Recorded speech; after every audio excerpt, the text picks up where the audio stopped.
Hey Teresa, did you know that you're live? This is such a surprise. Hi everybody. Welcome to What's for Dinner. 4 o'clock, 4:15. We did something completely out of character today. Our neighbors gave us center court seats to the Missouri State boys basketball game today. So we went to that. Yeah, it was fun. It was fun. And so now we're back home cooking. And Mark said on the way there, in our old days, 3 weeks ago, we would have eaten out while we were in town, but we are trying to make a commitment not to eat out because we're trying to steer clear from seed oils. So there's some shady stuff going on in our country. Do you guys know that America lets food companies label olive oil 100% olive oil, even if up to 40% of that oil is not olive oil? What do they use instead of olive oil? Frankenfood oil, soybean, canola, all that stuff.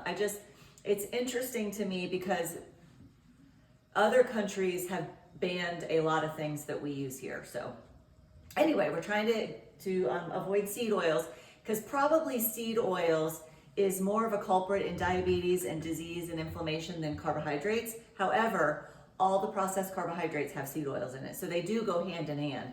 But anyway, so here we are at dinner. We just had our normal favorite meal that takes us 20 minutes, probably start to finish.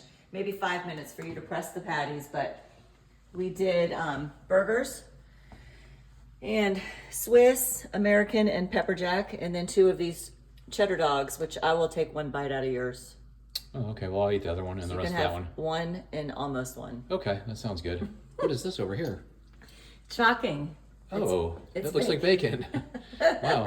And what's this over here? It's shocking also. Yeah. It's okay. eggs. Wow, yum. Eggs. And then we stopped at the store on the way home and we got fresh guacamole from Price Cutter, which one of them always has fresh, and then sauerkraut. Oh, and then Mark found a Rosette's biscuit, and then he started dancing up and down and yelling and like, "That's mine! Don't try to take it! Yeah. I'm eating it!" Yep. I'm gonna have that on my burger. Not sharing with anybody.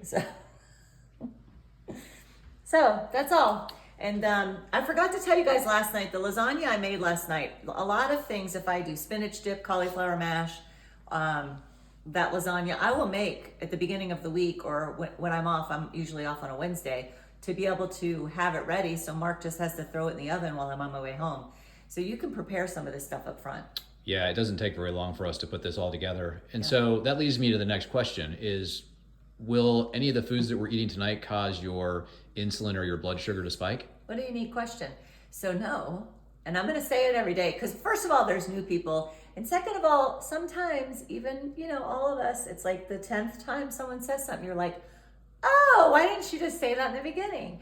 So this will not spike your sugar and it will not spike your insulin. If you don't have insulin circulating, you don't store fat. Insulin is a fat storage hormone. If you bring it down for long enough, you will start to lose weight. None of these foods are going to do anything to your insulin, unless you got to be careful if you're type 1 diabetic, but that's not most of us. So, well, that leads me to another question then. Oh. So all this stuff is like, there's a lot of, look at this. There's so much fat and cholesterol in these foods and stuff like that. Surely if I ate a whole bunch of this, it would make me fat, because fat makes you fat, right? And who cares about cholesterol? What study ever showed cholesterol is bad for you? Oh, well, my doctor said. Yeah. Okay. So don't worry about saturated fat.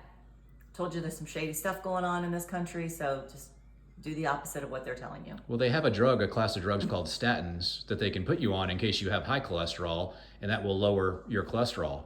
Why will are it not? you aggravating me? I'm not. I'm just asking you a question. Yeah. There's inquiring minds want to know. Yeah, so the pharmaceutical companies say there is something wrong with cholesterol and LDL because they have a drug.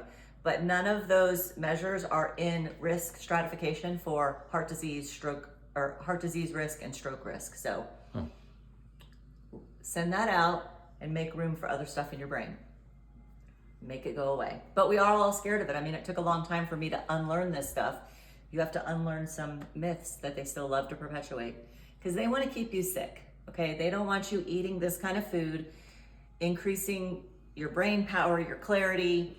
Then you can improve your finances, you can improve your marriage, you can improve relationships. What about breakfast being the most important meal of the day? No. What about fiber?